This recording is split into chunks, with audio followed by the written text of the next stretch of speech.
grateful to be a part of leadership.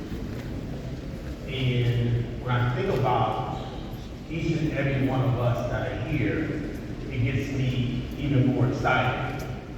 And tonight I want to talk to the least of us. And everybody else can just eavesdrop. Because if I can reach the person that feels like I have the worst circumstances, I'm not even sure how I'm going to make it when I get home. I'm not even sure how I'm going to get home. And if I can help shift that person's thinking and mindset, then I know everybody else in between that person and my millionaire friends up front will win as well coming out of Baltimore. So tonight it is my honor to share with you all what happens when preparation meets opportunity. When preparation meets opportunity. Listen, guys, the willingness and the will to work means nothing without the will to prepare. And there's a whole bunch of folks that I know who say, I want to win. And some of those folks live 30 minutes from this event, but refuse to come here to prepare how to win. Inevitably, they'll say, Legal Shield didn't work out for me. I tried something like that. And they didn't. They didn't. They joined. They didn't participate. That's like the person who says, I want to run the marathon, but they don't prepare for the marathon. That's like the person who says, hey, look, I want to do better in life, but they don't prepare to do better in life. So I happen to know only because of all the mistakes that I've made and how many big events I've been to since I've been in Legal Shield. What happens when the average person leaves out of this event? Because you feel so good being in this environment where you feel so supported. Feels like, man, I can do this. But if I don't help condition your mind, to help you gain some mental stamina, what you're experiencing today lasts for one day. And in some cases, tonight, depending on who you talk to this evening when you call home. So let's talk real quickly about preparing your mindset, because my job tonight and my task is to make sure that all of us coming out of here end up at the super regionals and then end up in New Orleans. So my job is to help us to break the stat or the norm that's existed in our industry.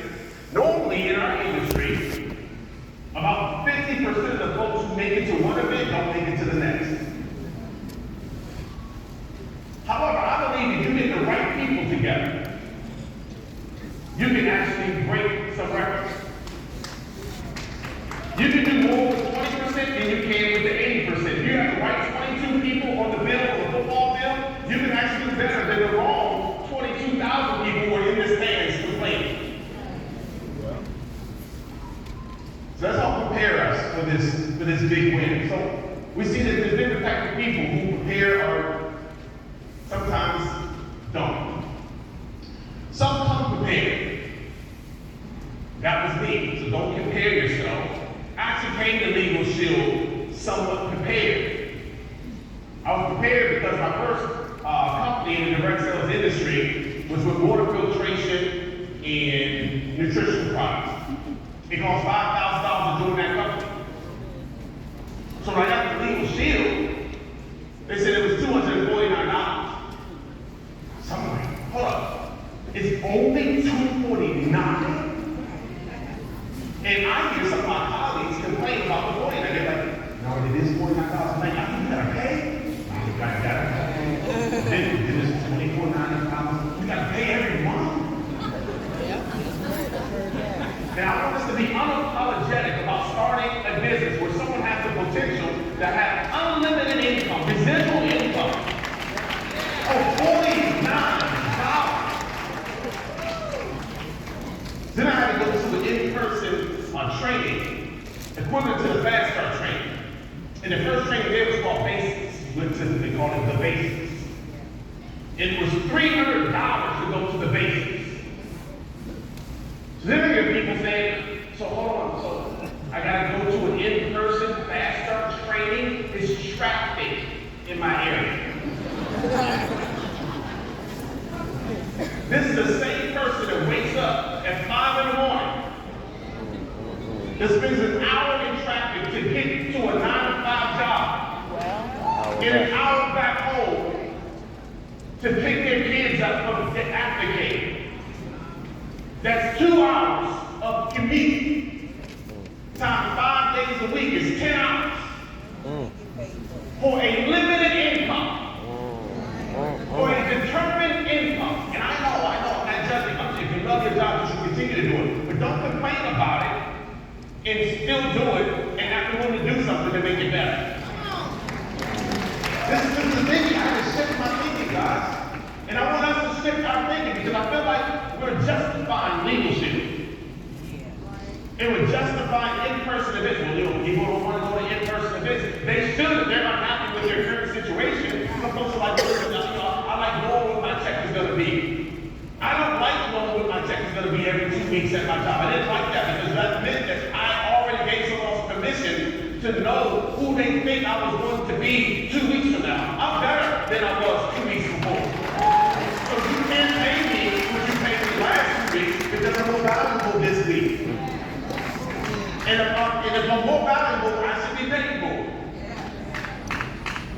So I came prepared. I came prepared because I read the books. I came prepared. No one had to convince me to come to my first international convention. I was just trying to figure out how to make it to my first international convention. If no one's ever asked me since I've been to Legal Shield, not one time are you going to the international convention? Not one time. No one's ever said, are you going? Because I came prepared. This is why I don't want you to judge me. Or judge yourself compared to me. Because I already made it prepared. I already made this. I didn't make any money in those other companies. But my mind was prepared in those other companies. By the way, it's actually not a good thing that someone says, are you going to New Orleans? If they ask you, that means there's some uncertainty about you. So push yourself and look up. I'm not beating up on you, but I am. Because if I was released in a room, I wouldn't want someone to sugarcoat me.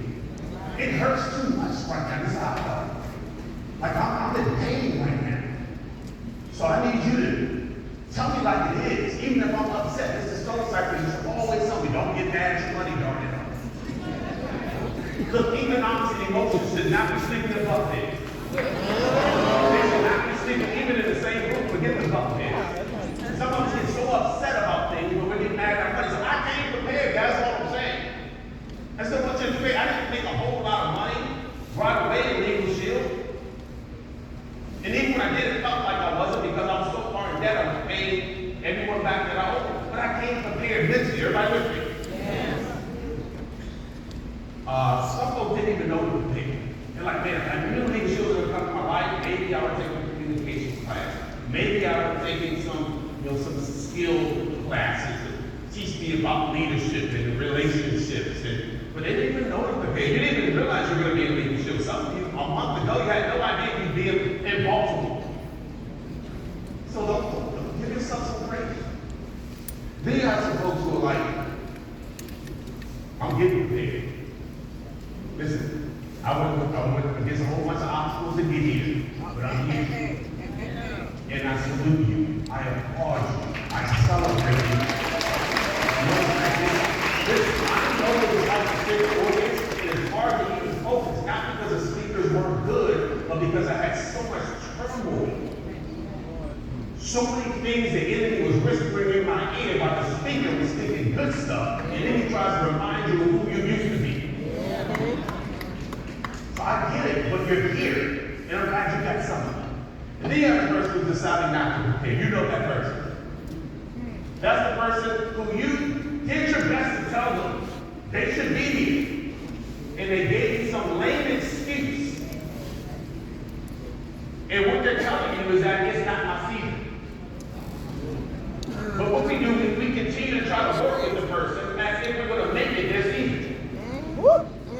So I want you to learn from my mistakes. I realize that it's not about me creating the winning season for them. It's about me finding someone who's ready for the season to build leadership. Come on, Donnell.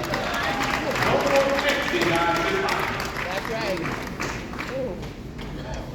So my daughter, Milan, Tracy and I went to Atlanta a couple weeks ago. She took us to a sip and paint. And that means you sip a little bit, and you can be non-alcoholic. Tracy wasn't. I'm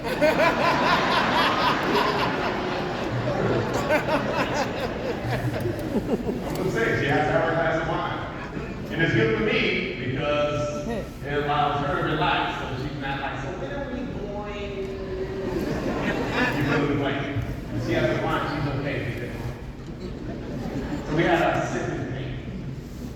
And what the instructor was telling us, okay, mix the blue with the white, and you're going to add this to your canvas, and then mix, and I heard Shawn Michael talk about this.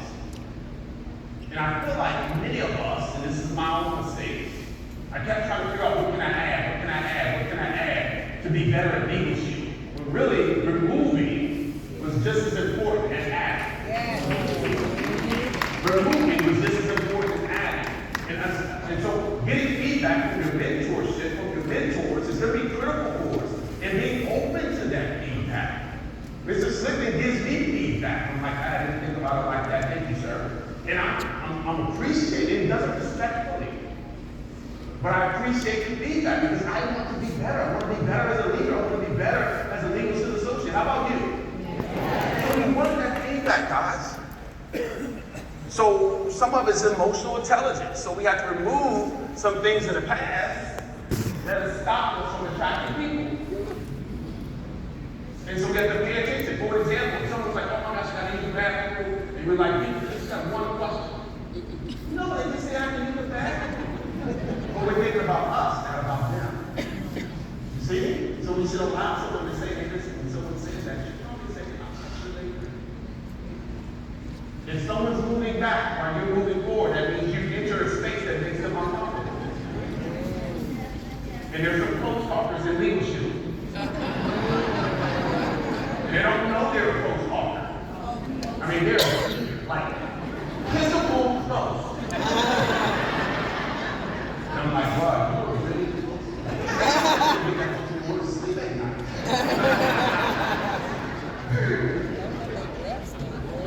So some of us just have to remove some stuff, that's all. So I'm not going to go any further on that, but I just want you to know, be careful. I did a presentation in Atlanta, and the gentleman, Mr. Quincy, was my security that day. He was standing by, he was supposed to be weird. And a guy was like, hey, so great job. He said a word with an S. You know, when you say a word with an S, men don't always have a list coming out. He spit. And he spit, but he was supposed talking anyway, so the spit didn't have all the travel. It landed on my bottom lip. And it was a thick spit.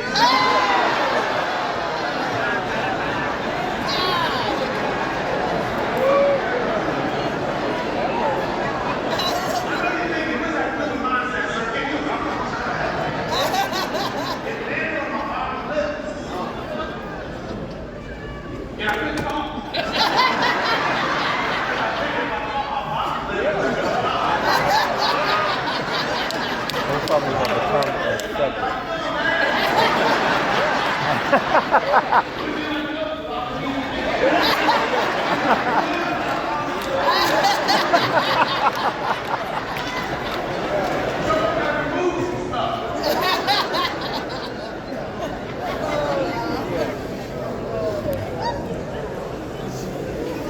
So until we change our thinking, we'll always recycle our experiences.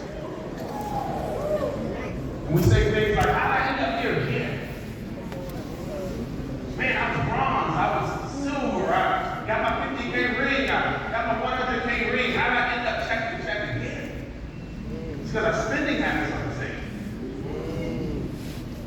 because we took off the gas too soon again. Because we thought we had the team in place and we didn't have to continue to build again. Wow. These are my own mistakes. I'm just speaking to the least in the room so that you don't have to go through what I went through. Listen, if there's a such thing as repossession of rings,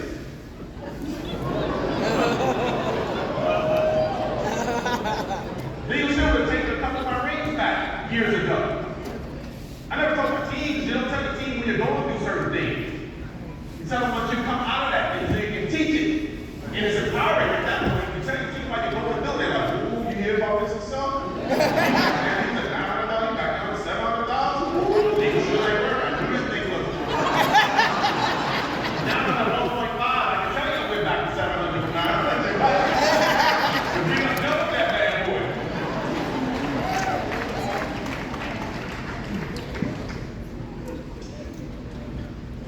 So, until you change your thinking, you always recycle your experiences.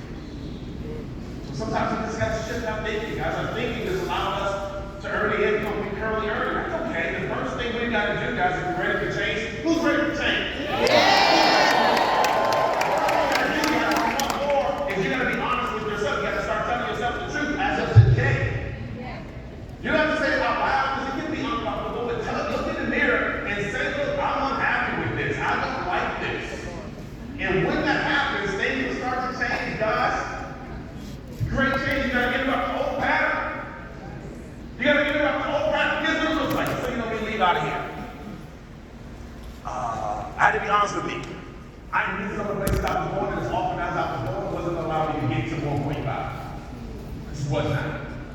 So my wife and I got together and we talked about what we wanted, just to make sure we were on the same page. Otherwise, you know, your best friend, your significant other, they don't understand. So I had to be honest with myself. I had to say things like this. I actually don't like doing that anymore. That's honest. Because the old you used to like that, but that gave you your existing results. And you may say, you know what, I actually don't want to do that anymore. And I don't want to do it with them. And I don't want to do it as long with them. This is, I know it can be tough. But I'm just saying, at some point though, it shifts. Here's what happens. Once you interrupt the old pattern, you now have a new pattern. And when you have the new pattern, Legal Seal family, the people who are used to your old pattern notice. And it becomes easier. Here's what they say. We're going out to such and such tonight. Just want to see if you want to go. But before they were like, hey, they're meeting there at 7 o'clock, happy hour. They just expected you to be there. That was the whole year. Because you were there every week. But I was saying the way what you said you wanted was $1 million a year. So then they go from, you're going to go out to, you're probably not going to go out hard. You're probably not going to go out hard. And then they stop asking. They just assume, he ain't going. D&T, they ain't going. People don't even ask us to do what they used to ask us to do because we're not the people we were 2 years ago. And at some point, guys, like no one asked me during the Tuesday night briefing, can I pick them up from somewhere? They have ride share. I would pay for somebody to get the ride share as a family member before I pick them up and miss my Tuesday event. No one asked me if I'm going to miss my Tuesday event in Houston. Ever, because they know that's when I'm showing up. No one asked me, are you coming to the next Super Saturday? Because as a leader, I'm showing up. You guys see what I'm saying? No, this is not for everybody. This is just for the person that says, listen, I want to fast track this thing. I've been for 18 years, for 12 years, for 4 years, I've been stagnant. And I'm trying to burst out of the mud. And if that's you, the people around you most have got to see a new you. If not, they'll still treat you like the old you unless you set up different boundaries.